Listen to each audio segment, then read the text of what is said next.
this YouTube channel, please, the first thing you should always do for me when you watch my videos, I'm begging, guys, I'm begging, please like the video first.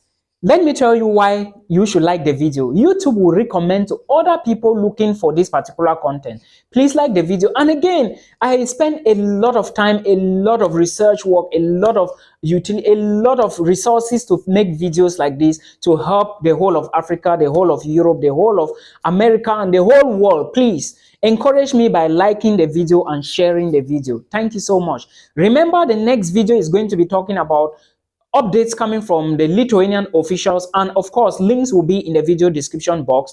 If you need a one-on-one consultation with me, that I can call you and we talk on your study abroad plan, if you trust me, please book an appointment from the video description box so that we can arrange time and talk. I am extremely busy, but again, please guys, always like our videos. The first thing when you see it, click it. Like an international student, there are a lot of things you need to put into consideration when you are making your study abroad plan, or if you are planning to move to a particular country.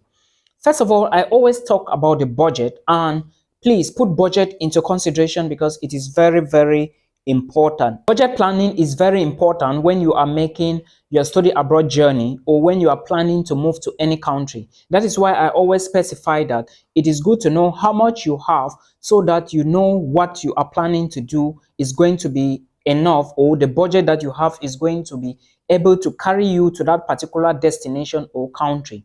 Now, I know you clicked on this video because you want to know the new immigration policies, all right, in Lithuania. Now, Lithuania is one of those countries in the Baltic region. All right, for those of you who don't know, there are three of them, Lithuania, Latvia, and Estonia. And there are some new rules, or let me say new laws, that you can get that are going to be advantageous for you.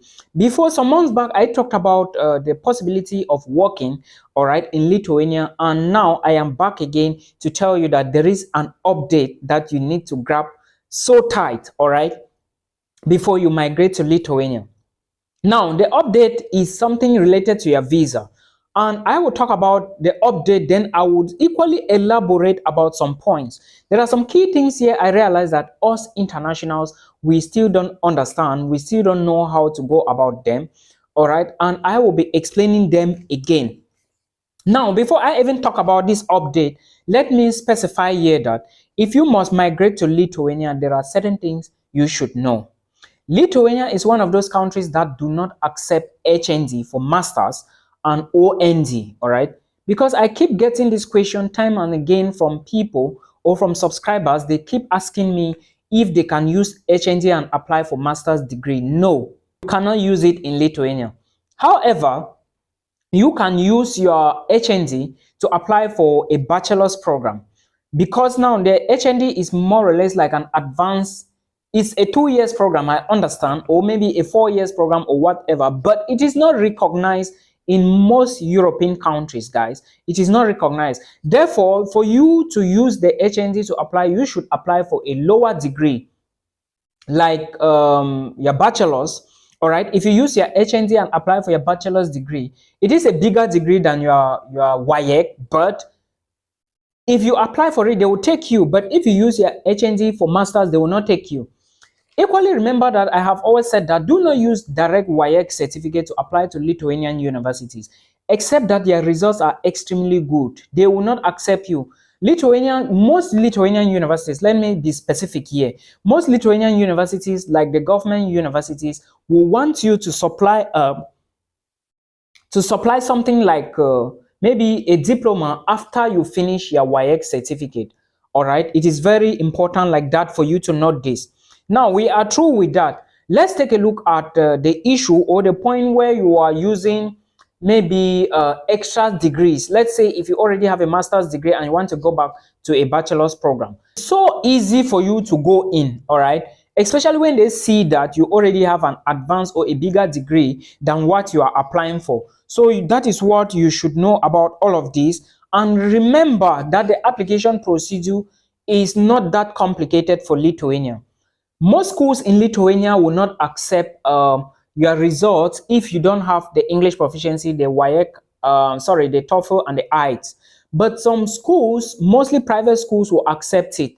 All right, tuition fee in Lithuania, I have been talking about it, and I equally said that most private universities, it is not going to be difficult to go inside, all right, but sometimes it is easy to go into private universities without the English proficiency. I'm not saying government universities will still not give you an admissions if you do not have these requirements. Now, let's take a look at how you are going to be applying for these universities.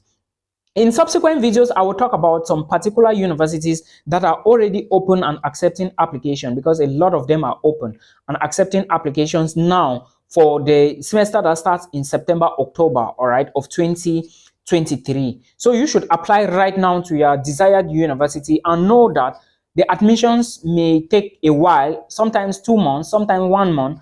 It all depends on the school, all right. Again, remember that after the admissions, you have to sit in for an online interview.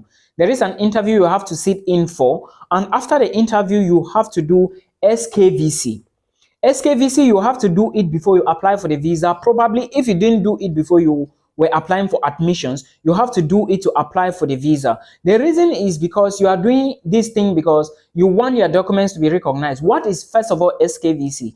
It is a body, all right, just an educational institution in Lithuania, which has to assess your documents to make sure you didn't forge them or they are not fake. You understand?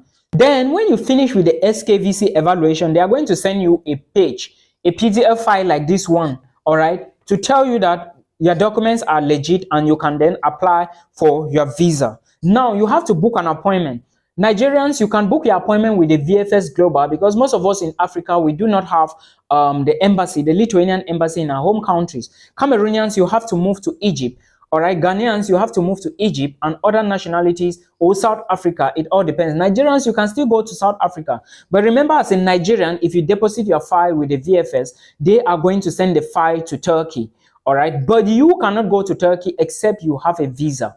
I hope you get it, because last time someone was asking me this question and I decided to respond to it right now. Now, when you go to the embassy, what do you get?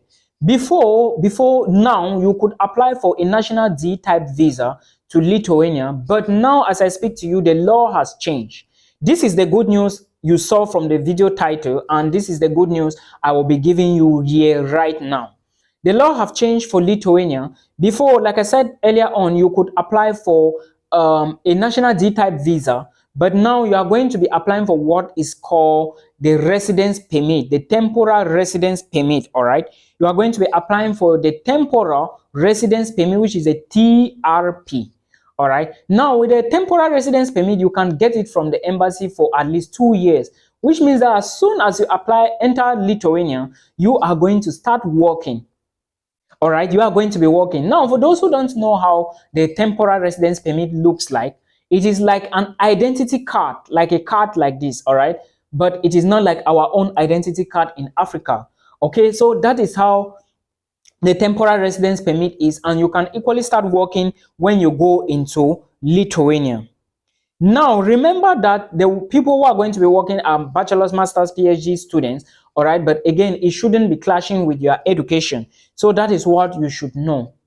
Another very important thing I wanted to mention here is the fact that you are applying for a program in Lithuania and you are above 30 years. If you want to study in Lithuania and you are above 30 years, please, I would suggest you look for another country. There are a lot of things I have noticed right now, and I want to update international students, because if I don't tell you this, you will not be able to know what is happening. Please, if you are above 30 years, apply to other countries, maybe Finland, because Finland has no age limit. All right, but Lithuania is going to be complicated right now because there are a lot of things that have been put into consideration. And even if you get the admissions offer as a 30 years or above 30 years, it's possible you can get it. You can still get it above, if you're above 30 years and you get the visa, there is no problem with that. But sometimes it depends on law. So I'm just advising people to apply to other countries, maybe Croatia, Czech Republic, all right, Iceland, Ireland. All right, this is even almost February. I think schools in Ireland are almost, Iceland are almost closed. So you can apply to all these other countries so that you can get admissions and increase your chances. Make sure you do the SKVC evaluation. It's very important. All right, it's very, very important. And there is age limit for Lithuania, guys. Don't forget. Remember, the VFS office will carry your documents, but to Turkey. And your visa is coming from Lithuania. So you have to always be attentive and pay attention to details so that you shouldn't have problems with the immigration officials or any other official before you are applying for the visa. All right, I hope this video helps you. Now, also understand that most Lithuanian universities are open, and I equally talk about the Vilnius University. All right, those are the universities in Lithuania that are open. You equally have Klaipeda University is open. You have a lot of other universities that are open, and I will be filming videos about with their programs, with their tuition fee, probably possibility of accepting an offer. All right, I hope you understand what I mean. So that is what I'm going to be doing. And when the video comes, please watch the video so that you do not get mixed up and you do not get confused. There are other countries in Europe that you can apply to them and of course move to these particular countries. But if you are looking at Lithuania, please, you shouldn't be above 30 years, right? So please, we have to know all of these things and make sure we do the right things, because if you get an admissions offer and you go to the embassy when you are above that 30, they may start questioning you and possibly they may not give you the details.